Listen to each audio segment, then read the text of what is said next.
Welcome to another edition of Language of the Gods, where we discuss issues and topics relating to metaphysics, astrology, and astrotheology.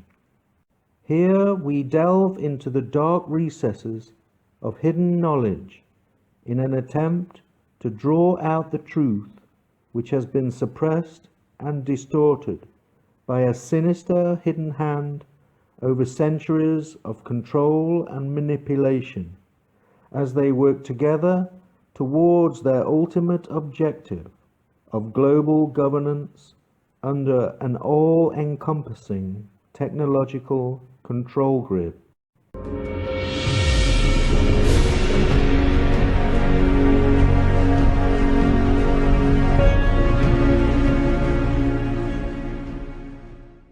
The zodiac is divided into 12 houses or astrological signs. It is a multifaceted, multidimensional expression of our conscious relationship to universal consciousness within the parameters of time. From the great year of 26,000 years all the way down to the clock face, depicting 12 hourly divisions, we can determine which planets influence various time periods in our past, our present, as well as our future. If we start with the great year and divide it by another 12 signs of the zodiac, it will reveal each epoch or astrological age consisting of 2,160 years.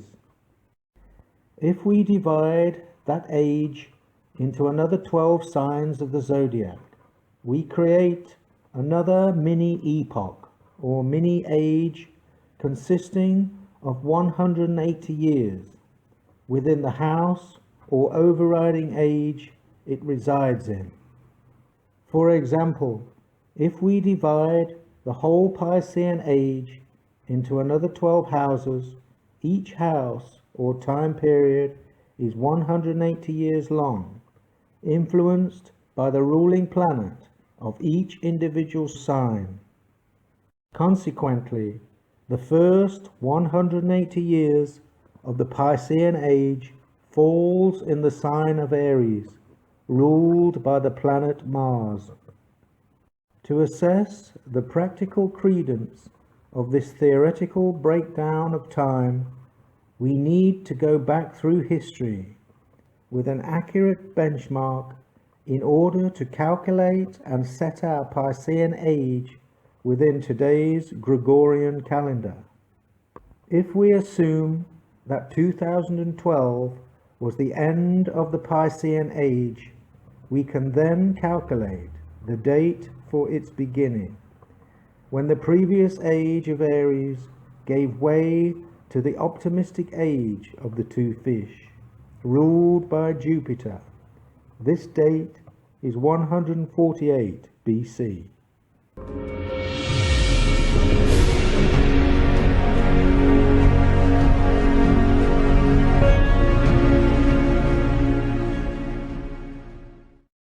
To get more from this podcast, it is recommended to have a picture of the zodiac in full view while listening to the information presented. 148 BC to 32 AD, Mars, the god of war, is the start of the new zodiac cycle in Aries. A sign of cardinal fire, a proactive frequency of movement and physical energy. During this time, we see the Roman Empire expand its physical influence with martial-like activity throughout the Mediterranean. The Roman Republic had established its supremacy within the region. By 133 BC, Rome had conquered Spain and found itself in a cycle of perpetual war in one place or another. The population of the capital had now grown to over 100,000 people, considered large in those days. This is also a mini-epoch, a time period where we see the birth of Christ, the Lamb of God. 32 AD to 212 AD, 180 years of Venus, love and liking, in Taurus, influencing global events. During this period, one would expect Venus's influence to be somewhat similar to the stable bull in his field, a time of consolidation, holding on to territory gained during the martial phase of imperialistic expansion.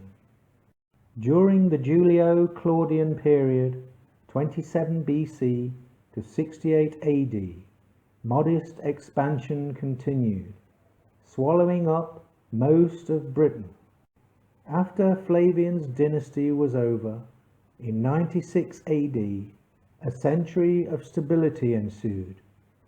The English historian Edward Gibbon once wrote, "If a man were called upon to fix that period in the history of the world during which the conditions of the human race was most happy and prosperous, he would, without hesitation, name that which elapsed from the deaths of Domitian in 96 AD to the ascension of Commodus 180-192 AD.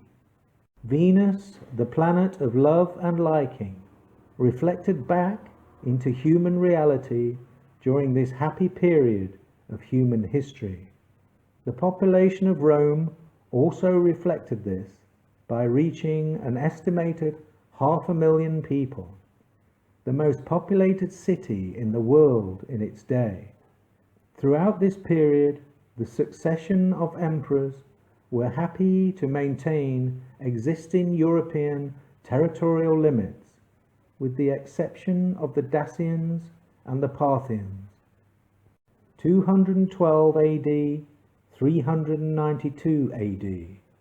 Mercury comes into the picture with the two minds of Gemini, I think, a period in which the Roman Empire had too many minds, all wanting a piece of the action, eventually leading to its split in 330 AD, a notorious characteristic of Gemini's influence.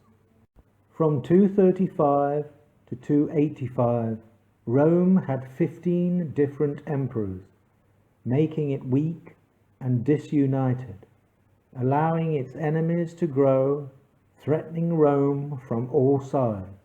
Pressure came from Persia and Gaul. Diocletian managed to stabilize the empire from 284 to 305, but it eventually fell into a state of turbulence and civil war. From the ashes emerged a strong victor, Constantine the Great, 324 to 337. Not only did he restore the empire, but he is remembered for two important decisions. One, he converted to Christianity, which subsequently became the dominant religion throughout the empire. 2. A new capital was founded on the site of Byzantium in 330 AD. This eventually became known as Constantinople, an empire restored, but with two capitals, east and west, just like the two twins in the sign of Gemini.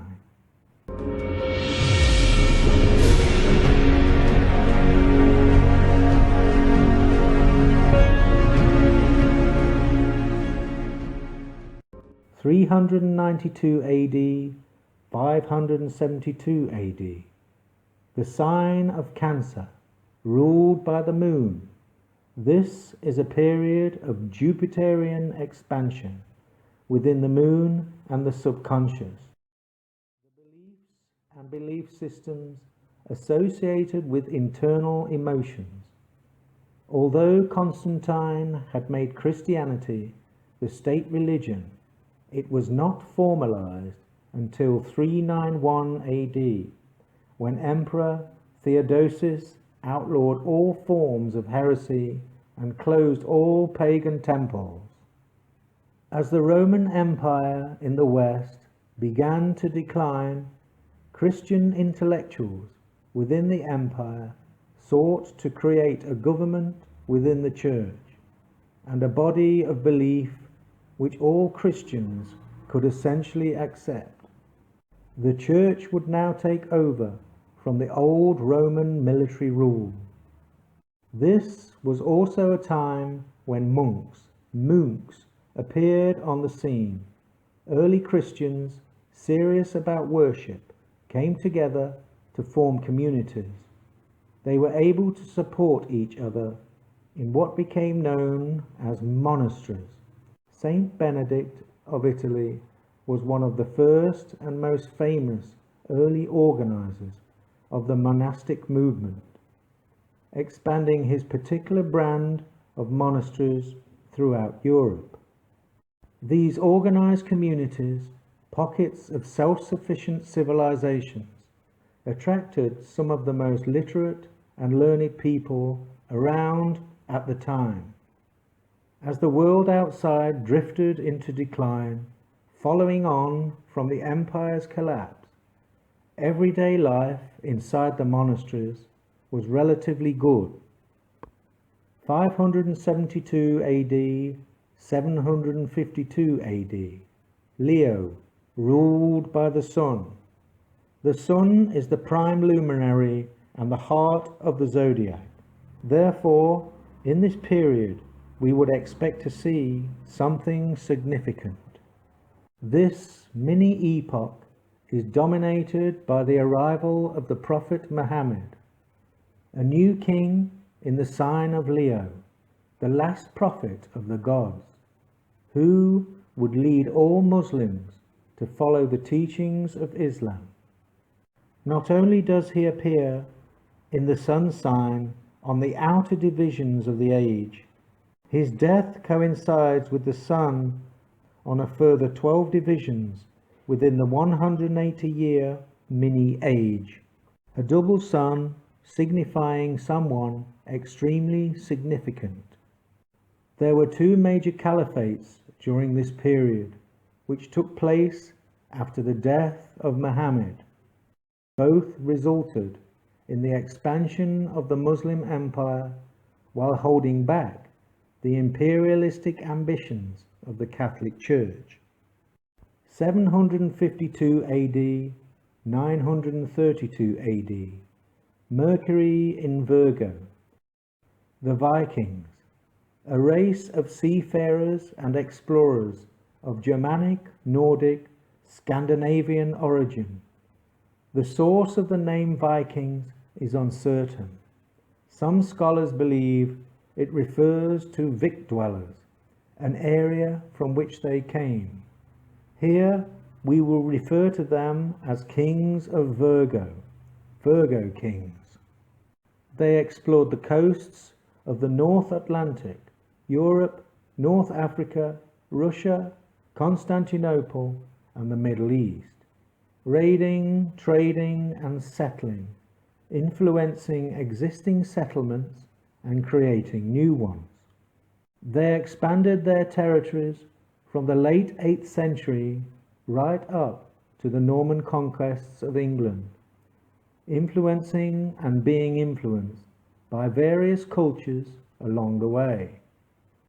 Regarded as a non-literate culture, they did have a simple alphabet and left many descriptions of themselves on various runestones. The interesting correlation between this time period and the Vikings can be found in the gods that they worshipped. The two main gods were Odin and Thor.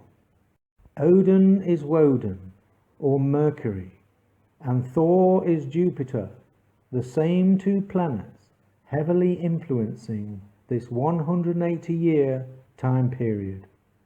The motto for the sign of Virgo is I examine, which is precisely what the Vikings did along most of Europe's coastline.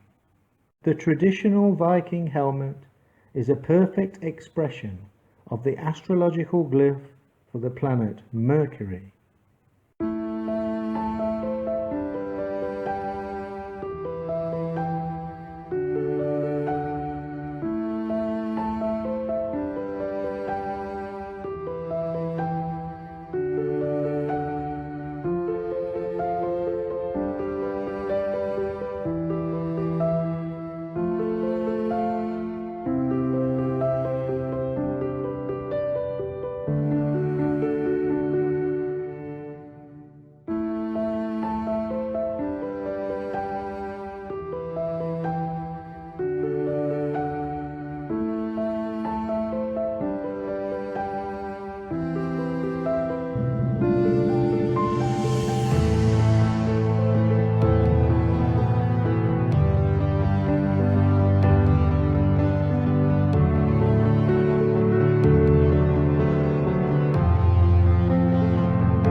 (932 AD, 1112 AD). Venus in Libra, the sign of balance and complementation. Libra is the sign of the setting sun, as we now enter the Dark Ages. This was a period in Europe that saw the emergence and expansion of the Normans, descendants of Norsemen Vikings who gave their name and settled in northern France. This newly evolved Norman culture was a blend of Old Norse language, Norse religious tradition, mixed with local Catholic women who spoke a Gallo-Romanic language. The Normans were credited not only for their military achievements, but for various judicial and political arrangements, which they introduced throughout their conquered territories. After the famous Norman conquest of England in 1066, they expanded their influence with the help of Normans from Italy, France, and England, who later served as fierce fighters during the Crusader years. The result of Norman expansion helped to create a new balance of power throughout Europe and the Middle East. 1112 AD to 1292 AD. Scorpio, ruled by Mars, the god of war and physical movement. This was the universal energy which drove the military campaigns of the Crusades, sanctioned by the Roman Catholic Church. They began when the Emperor of Constantinople sent a message to the Pope asking for military assistance to fend off threats from the Muslim Turks. The Pope responded by rallying support from Catholic soldiers, mercenaries, and Christian extremists, all joining together in a crusade against the rising Muslim threat.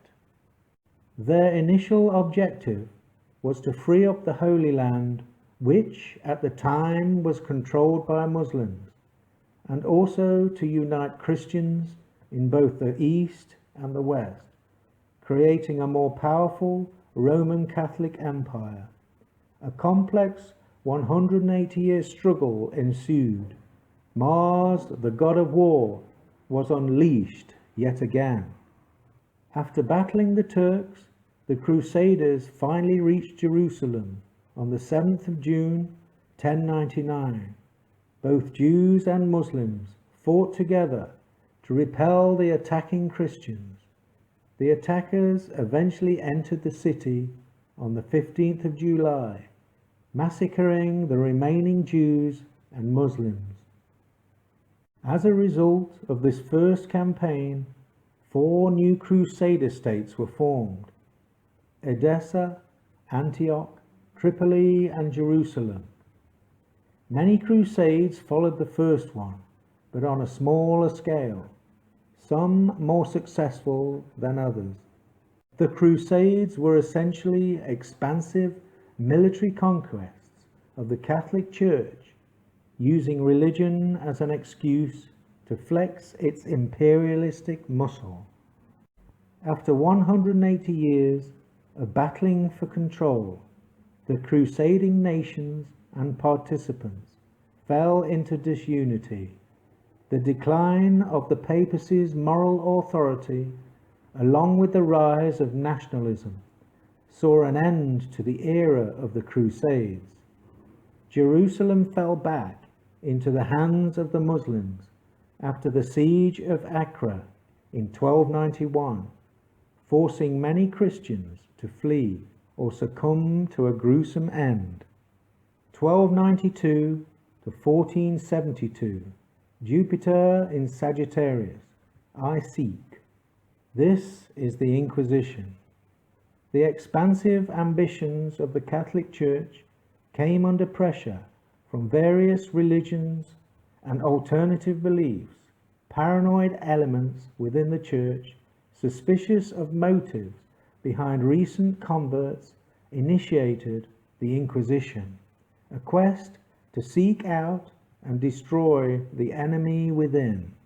Centaur Chiron, the half-man, half-horse archer of Sagittarius, sprang into life looking for its next target.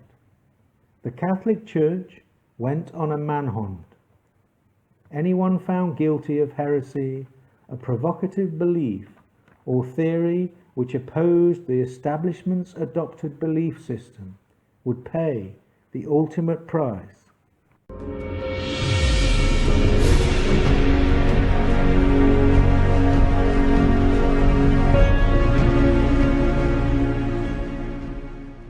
(1472 to 1742).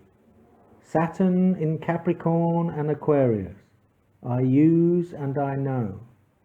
The important characteristics of Saturn begin to influence human society during this period, commanding us to get to work and to work hard, with discipline, responsibility, limitations, and restrictions.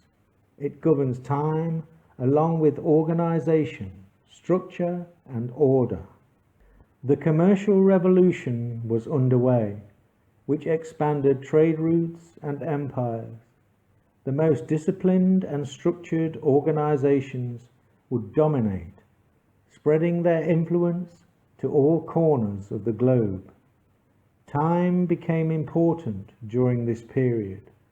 Kronos's influence brought forward the mechanical clock. Due to the invention of the escapement, oscillating timekeeping devices and spring-driven clocks began to appear in the 15th century. They flourished over the next 100 years.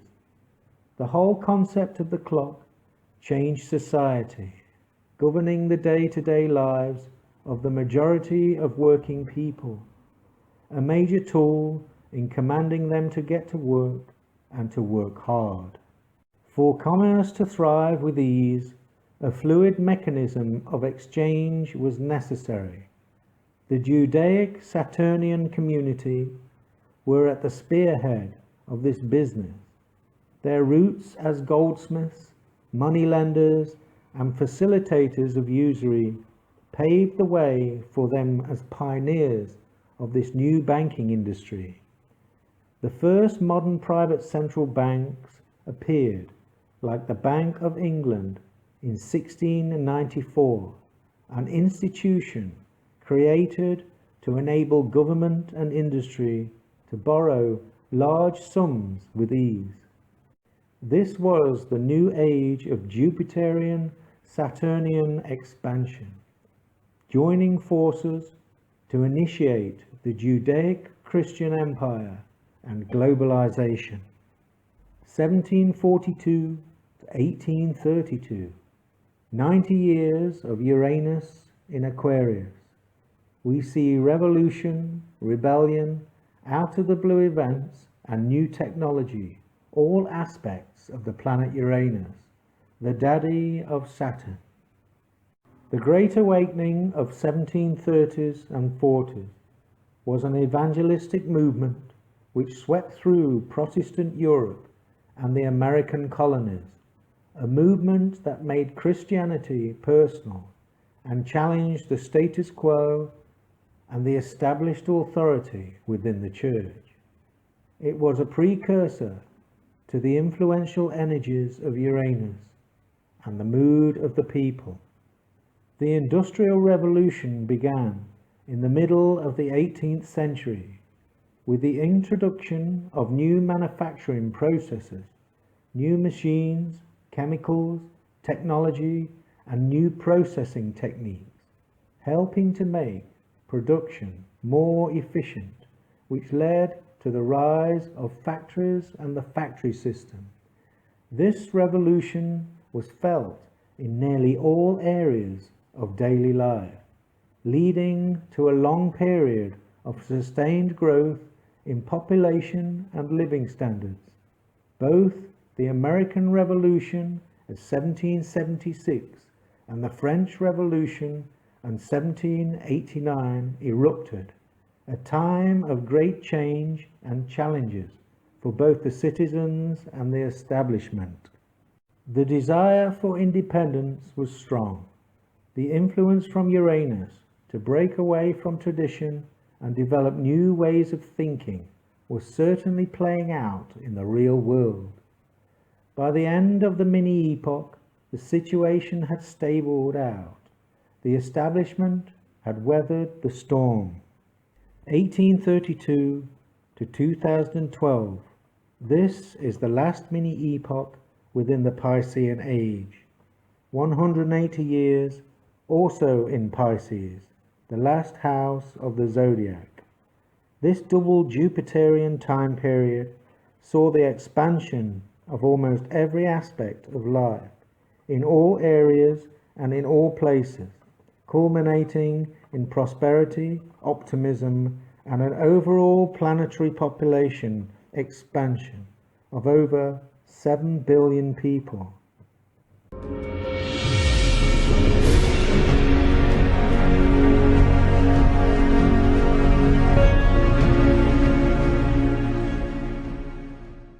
The new age of Aquarius has two planets sharing relationship for the first 1,000 years, Saturn and Uranus.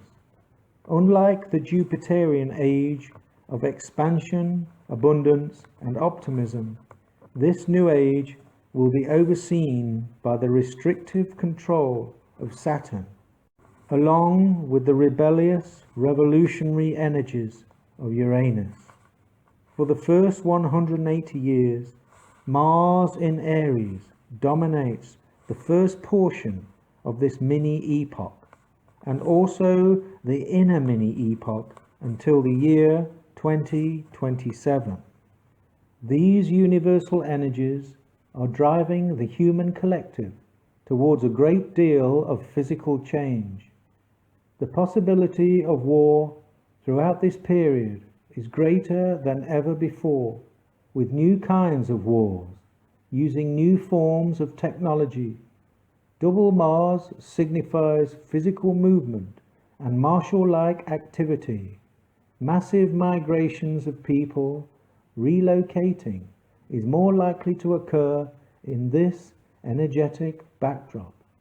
Surprising out-of-the-blue events are possible, sending shock waves through society, bringing social and political change. With Jupiter out of the picture, the expansion of the human population should subside. Under Saturn's influence, Earth's population will be restricted, controlled and organized. The 500 million figure suggested by the Georgia Guidestones could become a realistic possibility. The globalists have their work cut out. Under this combination of energies, their push for global governance under a one all-powerful system should be met by resistance from many aspects.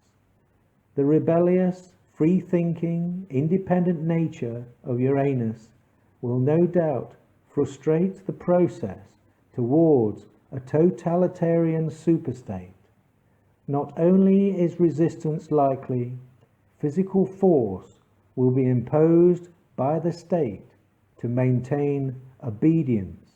As a minority, they must rein in all forms of dissent to keep their fragile system in control together. Pocket rebellions and organized revolutions are likely to occur during this double Mars martial phase, eventually leveling off under the influence of Venus between 2027 and 2042. The main body of universal influence will still come under the ruler of the age and the dominant planet on the outer wheel. Uranus and Mars instigating dramatic, sometimes violent changes to our lives and the institutions we try to hold together. New technology will always be a major part of the Uranus cycle, offering both liberation and control. While most people regard technology as a tool of progress and sophistication, the control system will always use it to their advantage, as a mechanism of surveillance and order. The elite have always known what was coming. They know the science of applied astronomy, what was on the horizon. The grid of control, which has been slowly erected like a straitjacket around humanity, could be their attempt at preparing for this energetic changeover. At this time, the greatest threat to humanity's economic and cultural systems do not come from man-made climate change, Muslim terrorists, asteroids, or supervolcanoes. The greatest threat to our fragile way of life is ourselves.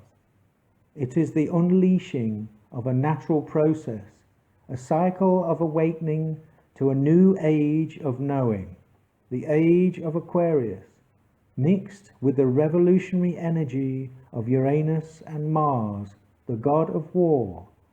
Consequently, anyone hearing this can now appreciate what we are up against, a journey into a future of uncertainty, surpassing anything witnessed throughout the expansive age of Pisces.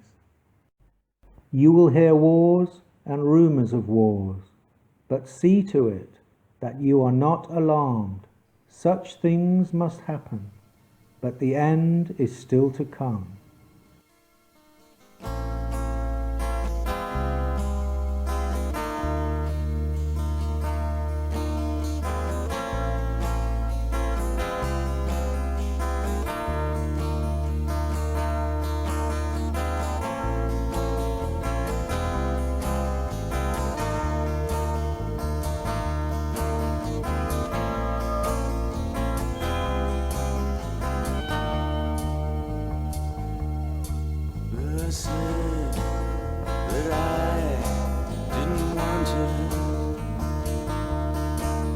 who said that you couldn't sit?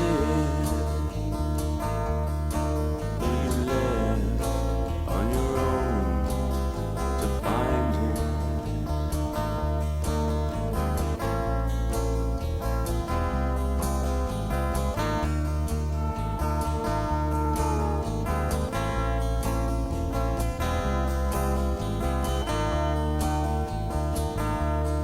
That's when you lost, became lonely in the freeze. Gets in your head, in your lungs, that you wheeze. That's when you lie, and you lose, and you cry. Hurt, burn, bad in your back, and you steal, and you starve. Food, facts, no more it cuts through the dark in the streets. Black night, it folds up your life through the love that you lost, and you want it back.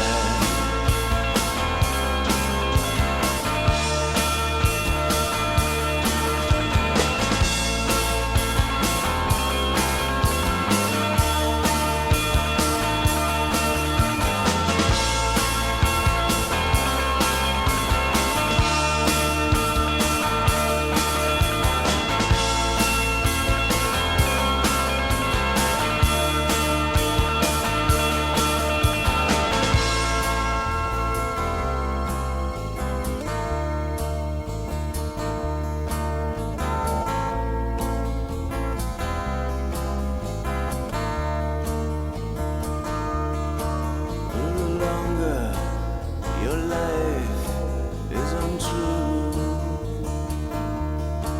the longer we'll wander without you. Dark crazy, and it'll get you, it grew. Look to the west, and you'll find it's nothing new.